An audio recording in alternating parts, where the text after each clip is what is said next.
Hi there, this is Representative Jeff Morris from the 40th Legislative District, Position 2.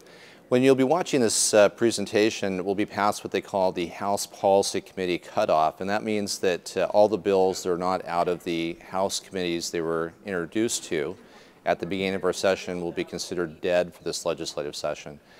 It's a time actually of a lot of stress down here in Olympia because a lot of hard work and sweat equity put into a lot of policy questions will not be going forward. But it's also a time of focusing because the really outstanding policy questions that are before us, we can put more time and effort on those issues and not worry about the other issues that didn't merit moving forward in the process. In the following weeks, you'll be soon hearing budget proposals coming out of the Senate and the House, both for the general fund dealing with our huge deficit we have in the state, and also for transportation. I am on the Transportation Committee this session, and as you know, I've been spending a lot of time working on ferry issues over the past decade. It's really been challenging since the initiative passed to take license tab fees down to $30. When we did that, although it provided relief in our pocketbooks at home for our automobile license fees, it virtually took away all the money for capital for constructing new ferries and keeping care of our ferry terminals, both in the water and upland, and keep them in good shape.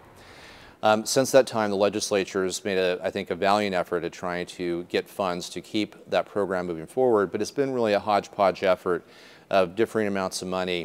And as you know, if you have no idea how much money you're going to be making from month to month, it makes it very difficult to do long-term planning, particularly long-term capital improvement planning as far as building new buildings or boats.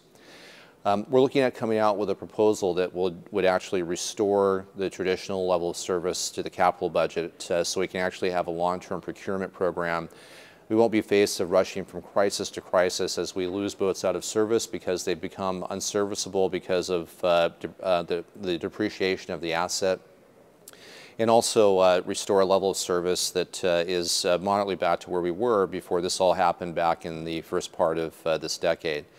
It's our intent that to squeeze every dime we can out of the ferry service and make sure that we're using every dollar wisely before we come back and ask for funding to restore the capital preservation budget for new ferries and terminals. And we're going through that process right now, looking at how every dime is spent. As I mentioned before, we're also spending a lot of time working on ways to reprogram how the state funds basic education, which is our primary duty as a state government, is to give every child in the state a basic education that's paid for by the public. It's part and parcel of our state constitution.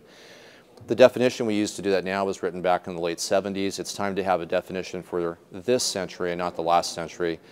As you hear these proposals come out, I really encourage you to take a look at the information and contact me at the numbers and emails at the end of this video presentation. When I'm hearing from you, it really does help me do my job better. Thank you.